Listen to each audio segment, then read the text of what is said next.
Hello, everybody. I have missed you guys. This is actually an old video that I filmed in August, I believe. I think it was late August, around that time, early September. Um, I've been gone for quite a while, and the reason for that is that the transition from summer into fall is always extremely difficult for me. Um, feel like my brain doesn't know how to exist between seasons, and when daylight savings hits, it's always especially difficult.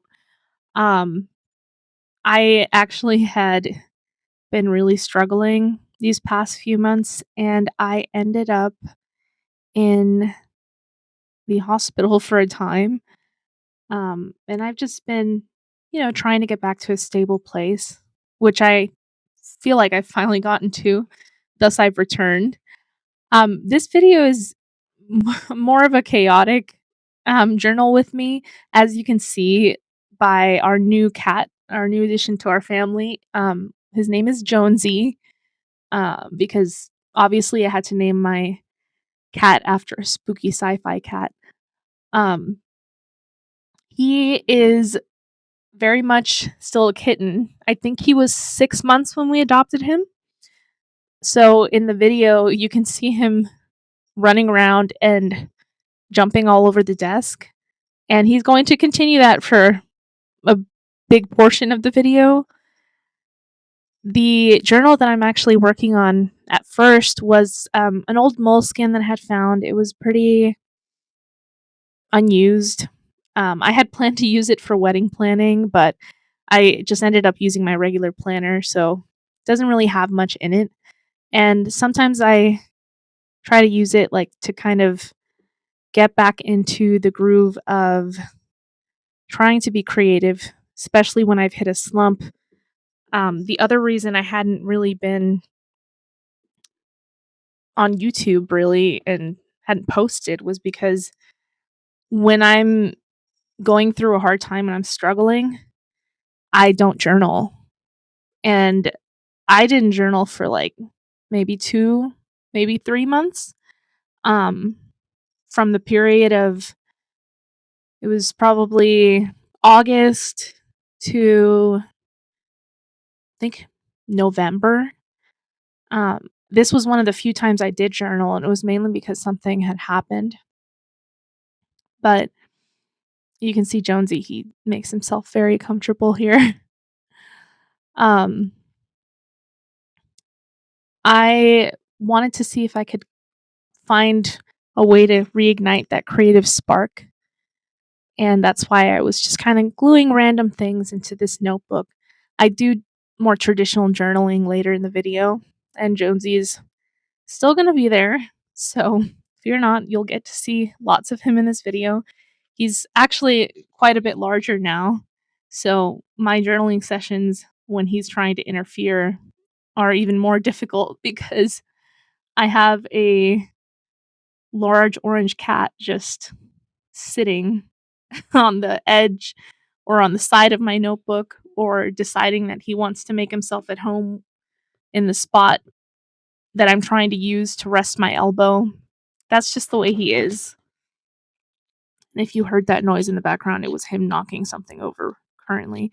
He's still in his I guess I would call it like the equivalent to a toddler's terrible twos. So if you hear noise in the background, I apologize. Um he is currently running around the room while I'm trying to film this voiceover. I've had this video sitting in my editor for months, and it was actual footage was edited, but I had not really had the, I guess, motivation or the desire to film voiceover for it really. Um, the main thing that happened that I was writing about in the current session in this video was my husband's grandfather passing away, and I guess all of the kind of chaos that had gone on with that. It was um, I guess, unexpected. Not that, when somebody's elderly and they pass away, it's like a huge shock, but it was pretty sudden. And it really affected him. And um, around kind of August, September, those were very difficult months for us. He was kind of coping in his own way, and I was trying to help him. But my own mental health was spiraling. Thus, kind of at the end of September, that's when I had ended up in the hospital for about a week.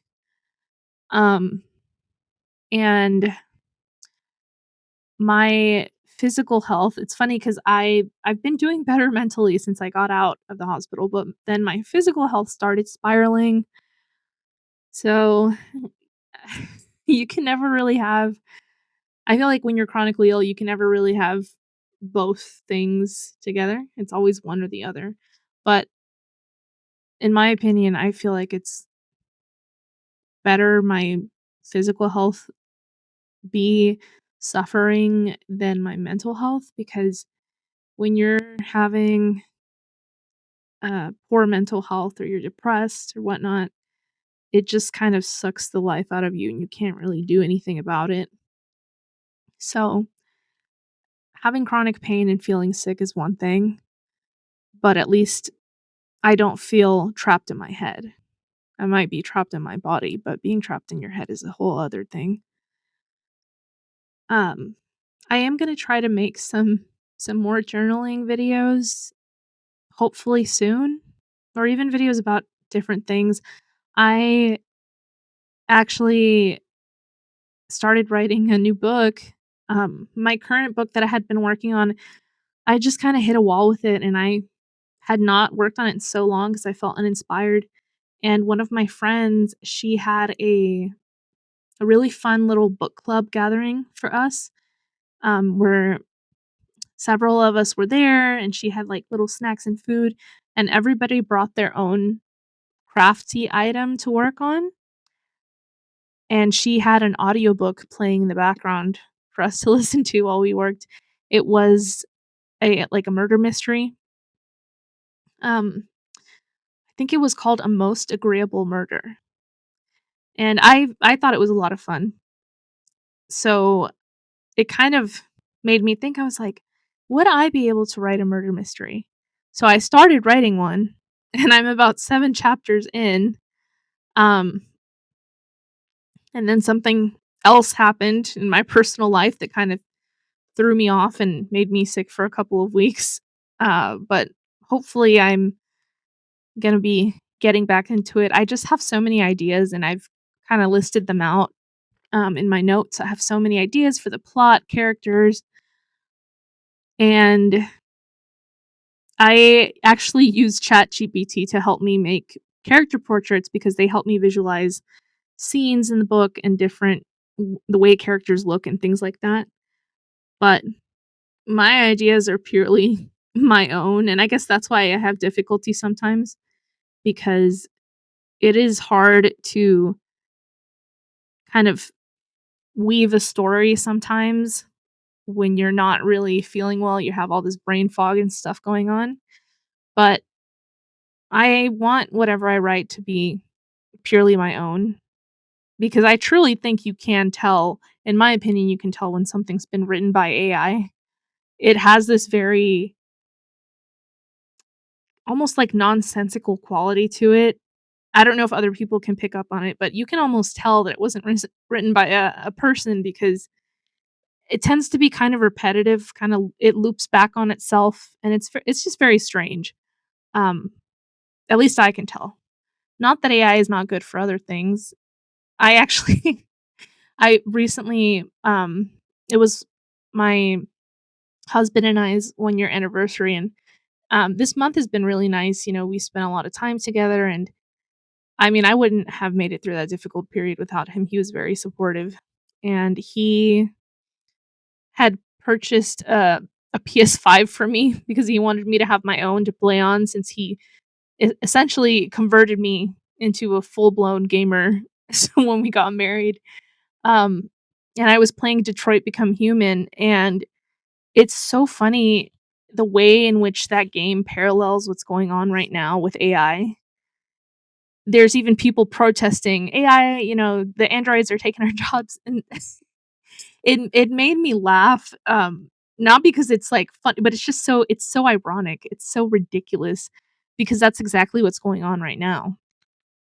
People are losing their jobs to AI, and specifically jobs that are honestly, in my opinion, should belong exclusively to humans, such as writing and creating art.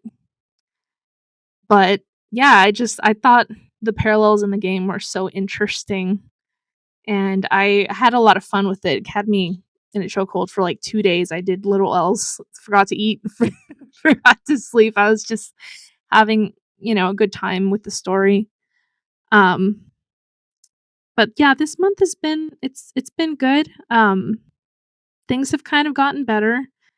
My husband and I are very I guess we're kind of back in the little honeymoon phase of how it felt when we were first, um, engaged, because since it's our year anniversary, we've been doing all these little things together, and he's so sweet. He's always thinking of me, I mean, the whole thing he I didn't even we had planned, I guess, to get each other gifts, and I had been working on a gift for him that was secret. Um, it was actually he really liked it. It was like a Warhammer set that he had been wanting, and I'm not really into the Warhammer lore or the games, but he really is. So I had been planning for months to get him that secretly. I had purchased it and wrapped it, and he had no idea, so that made him very happy, but he this entire month, he's just been, like, showering me with gifts and affection, and I feel like it's kind of just thrown us right back to when we were first married, which I guess, that's I feel like that's a good thing because that's, something that's important, I think, in a relationship is to kind of keep the spark and the romance alive. So we've just been doing a lot of fun things together. We've spent a lot of time, with friends and family, with the cats. Jonesy has been quite an addition to our life. He is very, I mean, I don't know how else to describe him other than he is a quintessential orange cat. He is a little tangerine colored demon. He's constantly causing chaos. He has broken at least 4 of my ceramic flower pots that I keep my plants in, so that's something, and he's broken multiple other things. Many things, in fact. I've just stopped buying things that are made of glass and ceramic in general, unless they're heavy or I can nail them down because I know he's going to break it at some point. He's just very curious. And it's funny, he's the total opposite of our other cat, Wednesday. Wednesday's very typical tuxedo cat. She just minds her own business. She likes to nap, and she does not wanna be bothered by anybody. Um, she does not like him. It took quite a while for her to even allow him to be in the same room as her without trying to, um, obliterate him. She does not like him, and he'll even still try to play with her, but he's at the point where he's very curious and friendly, and he's not scared of her. He will try to play with her sometimes, but it's always she'll hiss at him and just he'll back off. She doesn't want any part of it. She's just happy to take her naps and sleep and watch humanity from our bedroom window, judging everyone for their choices silently. Uh, Jonesy's the opposite. In fact, if you've heard any little tinkling bell noise while I've been filming this voiceover, it's because I have the microphone in one hand and I'm holding a cat lure toy in the other hand, trying to keep him busy. So, if you hear that, I do apologize. Honestly, in spite of all the chaos that Jonesy causes, I don't really mind it. I can't really see our family without him anymore. He is just, I guess, the missing ingredient that we needed to be a complete family unit. He is very full of energy, but he's also very affectionate, he's very cuddly, and I I honestly really like that. He's kind of attached himself to me, so to speak, because my other cat, Wednesday, she was my cat before I got married to my husband, but now she's my husband's cat because she loves him. She seeks him out. She's always sitting on him. She sleeps sitting on top of him at night. Um, and it doesn't kind of make me laugh because Wednesday is not a friendly cat. She's very wary of newcomers. She's the kind of cat that will hide underneath the furniture when new people come over or when the front door opens in general. She'll kind of hide. And she's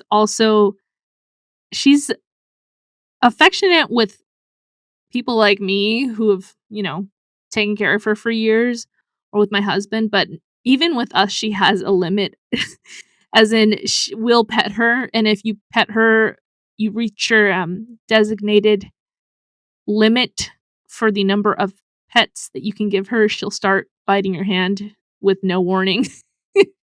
She doesn't bite it hard, but just enough to let you know that she's uncomfortable and she's overstimulated, which I think is adorable, but I had told my husband months ago that I thought if we got another cat, it might help my mental health because I wanted a cat that was more kinda cuddly, and orange cats tend to be more cuddly for the most part in my experience, but I just kind of we were debating it because we didn't really know if we should, and then it so happened that in August, the local shelters in our area were having a event where the adoptions were all going to be free throughout a specific period. I think it was a week or so that they were gonna have free adoptions just to get all of the animals from the shelter adopted, right?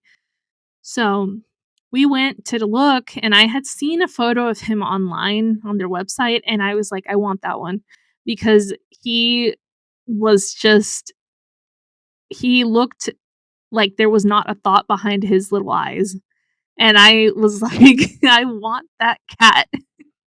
So we went to see him. He was very shy. He hid under the bench the entire time, but I did, use a little cat lure toy to play with him. And he was very shy for the first 2 days that we had him, and then after that, he when he realized he was safe and that he had food and a roof over his head, he sort of let loose and decided that he was now going to cause untold chaos. So, we got him from the shelter, and it was I mean, I already knew I was gonna get him, but then when we got there and we spoke to the employees, one of them told us that he was born in the shelter and that all the other kittens from his litter had been adopted except him. And if I already wanted to adopt him, that sealed the deal for me because I was like, "Nobody wants him. Give me that."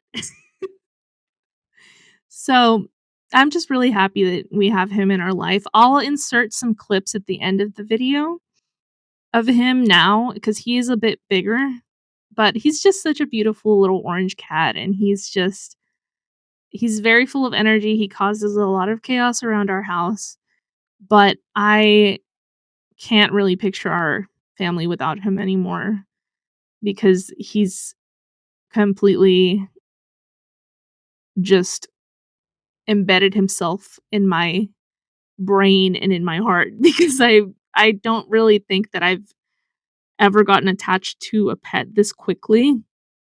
Usually it takes me a bit of time to warm up to them. But yeah, he's like a little shadow. He never really leaves my side. I can't go anywhere without him.